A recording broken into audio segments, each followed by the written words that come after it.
আজকের recipe brinjal মশলা কারি বা বেগুনের মশলা কারি। গরম ভাতের সাথে এই বেগুনের রেসিপি একেবারে জমে যাবে।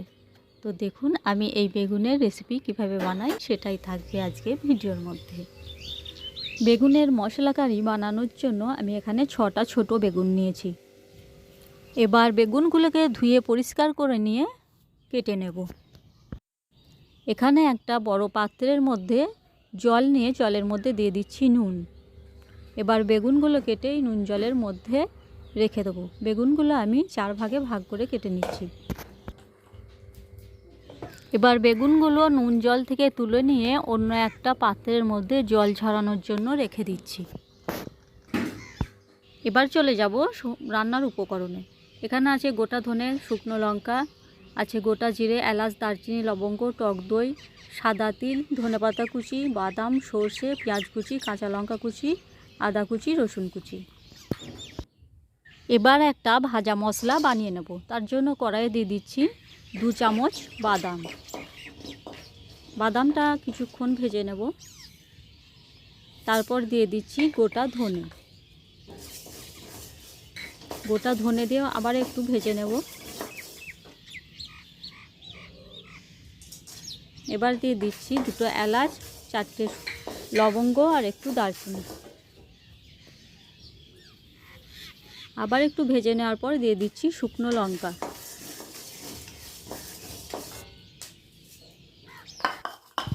এবার দিয়ে দেব 2 চামচ সাদা তিল। সব কিছু খুব ভালো করে ভেজে নেব। ভাজা হয়ে যাওয়ার পর এটাকে ঠান্ডা করে নিয়ে একটা পাউডার বানিয়ে নেব। কড়া বসিয়ে দিয়েছি। এবার কড়ার মধ্যে দিয়ে দিচ্ছি সাদা তেল। তেল দিয়ে এবার এক এক করে সমস্ত বেগুন হালকা লাল হওয়া পর্যন্ত ভেজে নেব।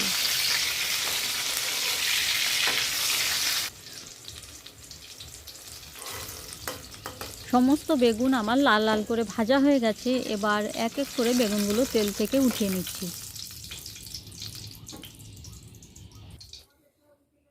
ওই একই তেলের মধ্যে ফোড়নের জন্য দিয়ে দিচ্ছি সর্ষে,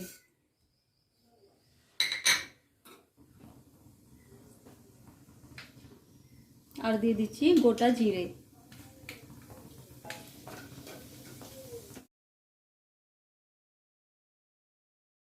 এবার দিয়ে দিচ্ছি কুচনো পেঁয়াজ। পেঁয়াজ লাল করে ভাজা হয়ে গেছে। এবার দিয়ে দিচ্ছি আদা রসুন বাটা।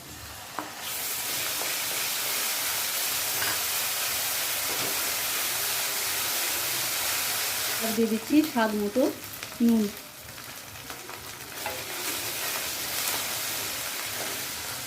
হাফ চামচ চিনি।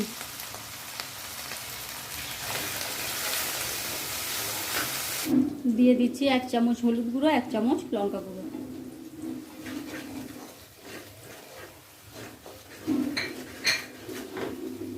এবার দিয়ে দিচ্ছি অল্প একটু জল।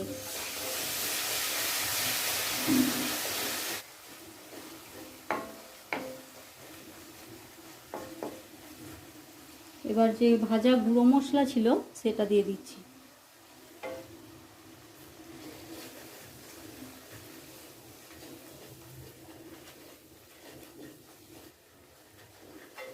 এবার জল দিয়ে দিচ্ছি।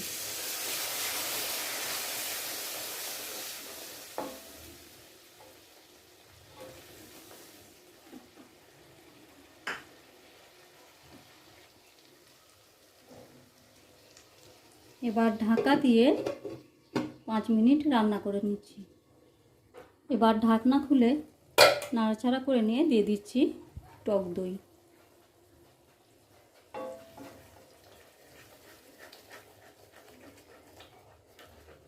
আঁচটা এই সময় লোহেটি রাখতে হবে, নাহলে দই ফেটে যাবে।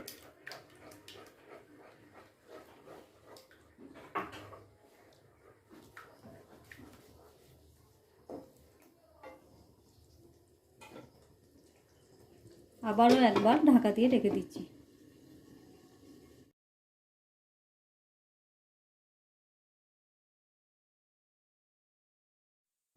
তেল ছেড়ে দিয়েছে, মশলা খুব ভালো করে কষানো হয়ে গেছে।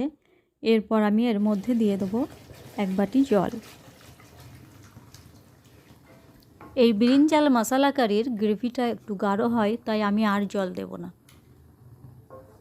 1 বাটি জলেই হয়ে যাবে। ঝোল ফুটে উঠেছে, এরপর সমস্ত ভাজা বেগুন আমি এক এক করে ঝোলের মধ্যে দিয়ে দেব। আমার ভিডিওগুলি ভালো লাগলে অবশ্যই লাইক, কমেন্ট, শেয়ার করবেন আর অবশ্যই আমার চ্যানেলটা সাবস্ক্রাইব করবেন।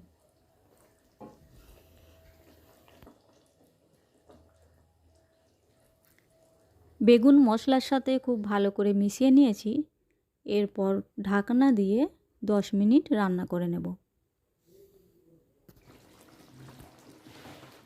5 মিনিট পর বেগুনগুলো এভাবে একবার উল্টে দেব।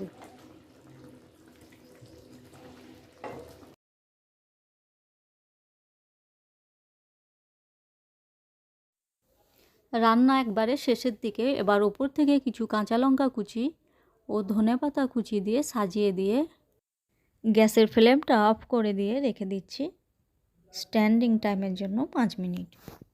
5 মিনিট পর পরিবেশন করে নেব।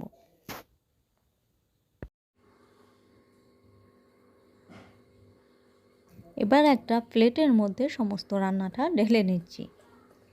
দেখেই বুঝতে পারছেন কতটা সুন্দর হয়েছে এই বেগুন মশলা কারি বা ব্রিঞ্জাল মশলা কারি। কত সহজে সামান্য কিছু উপকরণ দিয়ে এই ব্রিঞ্জাল মশলা কারি কিন্তু বানানো যায়। গরম ভাতের সাথে এর স্বাদ একেবারে অতুলনীয়।